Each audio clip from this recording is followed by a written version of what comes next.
সামাজিক, অর্থনৈতিক, রাজনৈতিক স্থিতিশীলতার জন্য এবং জনগণের জানমাল রক্ষায় দ্রুত নির্বাচনের বিকল্প নেই, এই মন্তব্য করেছেন জাতীয় পার্টি চেয়ারম্যান জি.এম. কাদের।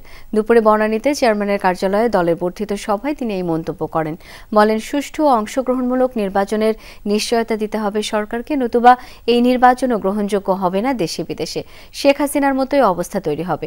দেশের অর্থনৈতিক পরিস্থিতির সামনে আরও অবনতি ঘটবে, এই মন্তব্য করেন তিনি।